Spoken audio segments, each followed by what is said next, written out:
প্ৰায় ২২-২৩টা দিনৰ পাছত আপোন ঘৰখনলৈ আহি হাহাকাৰ কৰিব লগা হৈছে বানাক্ৰান্তই। ঘৰৰ ভিতৰত প্ৰায়সমূহ সামগ্ৰীয়ে বাঢ়নি পানীয়ে নষ্ট কৰিছে। আৰু মই বৰ্তমান বৰমেৰ গোৱালগাঁৱত উপস্থিত আছো আৰু আজি ND24 দৰ্শকসকলক দেখুৱাম বৰমেৰ গোৱালগাঁৱত কেনেধৰণে বানাক্ৰান্ত এই ২২-২৩টা দিনে আছে। পূৰ্বে এই অঞ্চলসমূহ আছিল যোৰহাট জিলাত অন্তৰ্ভুক্ত আৰু সমষ্টি পুনৰ নিৰ্ধাৰণৰ পাছত গোলাঘাট জিলাত অন্তৰ্ভুক্ত হল এই বৰমেৰ গোৱালগাঁও আৰু বৰ্তমান দেৰগাঁও সমষ্টিৰ বাসিন্দা তেওঁলোক। মোৰ সহযোগী মীনাংকই দেখুৱাব খুব কিছু দুখ লগা ছবি। বানপানীয়ে সকলো শেষ কৰাৰ পাছত এনেধৰণে কিতাপ পঢ়াৰ সামগ্ৰী সকলো ধ্বংস হৈ গৈছে। ইয়াত কিতাপ বুলিবলৈ আচলতে কিতাপ বুলি ক'বই নোৱাৰি, কিয়নো সকলো শেষ হৈছে।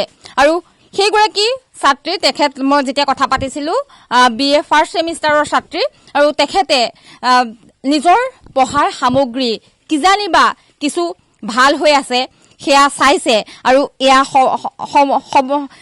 যিসমূহ সামগ্ৰী আছিল সকলো এক প্ৰকাৰে বাঢ়নি পানীত নষ্ট হৈছে বুলি ক'ব পাৰি। আৰু এই পৰিয়ালটো প্ৰায় ২২-২৩টা দিনৰ পাছত আপোন ঘৰখনলৈ আহিছে আৰু কেনেদৰে ভাত বনাব লগা হৈছে সেই পৰিৱেশটো দেখুৱাইছো।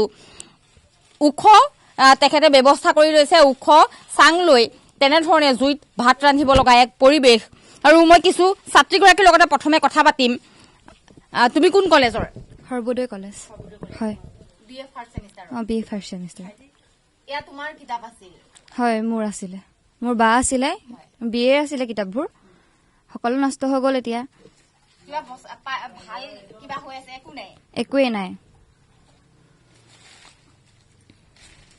হয়, এই ছাত্ৰীগৰাকীৰ এয়া পঢ়াৰ সামগ্ৰী আছিল, কিতাপ বহি সকলো ইয়াতে আছিল। বাঢ়নি পানীয়ে সকলো শেষ কৰাৰ পাছত কিছু ভাল হৈ আছে নেকি ছাত্ৰীগৰাকীয়ে চাইছে, কিন্তু এতিয়া সেই এপদো সামগ্ৰীয়ে ভাল হৈ নাই।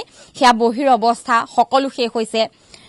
আৰু মই পৰিয়ালটোৰ লগতো কিছু কথা পাতিম, কিয়নো ওখ চাং দি ভাত বনাব লগা এক পৰিৱেশ আৰু বেৰসমূহো তলৰ পৰা পচিবলৈ আৰম্ভ কৰিছে। ২২-২৩টা দিন এক দুৰ্বিষহ জীৱন কটাবলগীয়া হৈছে। ভোগদৈ বাঢ়নি পানীয়ে এক প্ৰকাৰে সকলো শেষ কৰিছে। শেষ হৈ গ'ল। আমি মানে ঘৰত নাছিলো যেতিয়া পানী আহিছিলে, তাৰপৰা আহি পালোহি দেখিলো অৱস্থা নাই। ধানো মানে বহুত নষ্ট। পানী আহি পালেহি, ধান সামৰিবই নোৱাৰিলে। লগালগ কেইটামান ধান সামৰিলে, এইবোৰ পানীৰ তলত মানে হেৰি হৈ গ'ল। পানীটো হঠাৎ, আমি নাছিলো মানে, অকল এই দেউতাকহে আছিলে ঘৰত। তাৰপিছত আহি পালোহি, ঘৰত সোমাব অৱস্থা নাই। তাৰপৰা আকৌ ল'ৰা ছোৱালীহাল বেলেগ বেলেগ ঠাইত থাকিবলগীয়া হ'ল, আমিও বেলেগত থাকিবলগীয়া হ'ল। বেলেগে থাকিবলগীয়া হ'ল। মানে এতিয়া আহি পাইছো, আকৌ এতিয়া কিতাপ পত্ৰ মানে ভাত বনাই খাবলগীয়া অৱস্থা একোৱেই নাই। কিতাপৰ অৱস্থা সেয়া, আৰু ভাতৰ মানে ব্যৱস্থা কৰি নিজে আৰু মানে কৰি খাবলগীয়া হৈছে আৰু পলস বোকা। আৰু এইসমূহ অঞ্চলৰ অধিকাংশই কৃষিৰ লগত জড়িত। আপুনিও খেতি কৰিছিল নিশ্চয়? ৰুইছিলো। মই এয়া এইখিনিতে ৰুইছিলো। এয়া ১.৫ বিঘামান মাটি, এইবোৰ তলতে আছে, পানীৰ তলতে আছে। খেৰো শেষ, ধানো শেষ, আৰু চৰাই মুৰ্গী আছিলে এইখিনিও গৈছে অলপ। এইখিনি চাফাই বাৰু। এই তেনেকুৱা ছাগলী দুজনী হেৰি হ'ল, আকৌ কেইজনীমান বামত থৈছো ছাগলী। দেৰগাঁও সমষ্টিৰ যিগৰাকী বিধায়ক এবাৰলৈ হলেও আহিছে নে? অহা নাই দেই। তেওঁ ৰাস্তাই যদি আহিছে যে আমি গম নাপাওঁ। এনেকে চোৱা মেলা নাই কৰা, অহা নাইকিয়া। হয়, পৰিৱেশটো দেখুৱাইছো। খেৰ বৰ্তমানেও সেয়া তিতিয়ে আছে এক প্ৰকাৰে। বহু ধান নষ্ট হৈছে বুলি কৈছে। কিছু ধান বচাব পাৰিলে যদিও বহুত ধান নষ্ট হৈছে, গজালি ওলাইছে। এক প্ৰকাৰে তেওঁলোকৰ বাথৰুমলৈ যোৱাও ব্যৱস্থা নাই। ওচৰৰ মানে কাৰোবাৰ ঘৰ গৈ এদিন দুদিন কৰোঁগে আৰু তাৰপিছত আৰু তেনেকে চলি আছো আৰু মানে। এইটো অৱস্থাত কেনেকে লেট্ৰিন বাথৰুম যাম আৰু।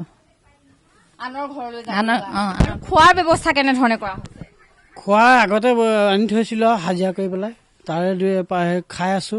আৰু চৰকাৰে 2 দিন দিলে বাৰু, দিলে। আৰু NGO কেতিয়াবা আহে আমাৰ এই বৰমে সেইখিনিৰ ঘূৰি যায়, চিধা যায় এইফালে। আমাৰ এইফালে পানীটো নাই বুলি, খালি মাজৰ ওচৰতহে পানী, এতিয়া মুখতে পানী নাইকিয়া। এইফালে এইপিনে গোৱালগাঁৱলৈকে ডুবিয়া আছে। বৰমে গোৱালগাঁৱতে পানীটো বেছিয়ে, আৰু সেই তিনিআলিতে নাইকিয়াৰ কাৰণে মানুহখিনি গুচি যায়। NGO পাৰ্টি বা কোনোবা পাৰ্টি আহিলেও এই সময়ত যেন তেনে আহিলে তেতিয়া দেখি পেলাই কালিও আহিছে। গোলাঘাট জিলা প্ৰশাসনৰ ফালৰ পৰা আহিছে গোলাঘাট জিলা প্ৰশাসনৰ পৰা অহা নাই এতিয়ালৈকে। না যোৰহাটৰ আহিছিলে। আহিছিলে।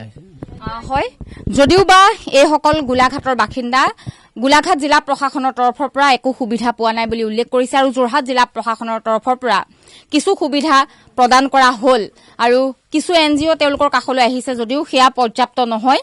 এইসকল ৰাইজে এতিয়া এক দুৰ্বিষহ জীৱন কটাইছে এই 22-23টা দিনে আৰু জিলা প্ৰশাসন গোলাঘাট জিলা প্ৰশাসন বা চৰকাৰলৈ আহ্বান জনাইছে, কিয়নো বান শেষ হ'ব, তাৰ পাছত তেওঁলোক কেনেধৰণে চলিব।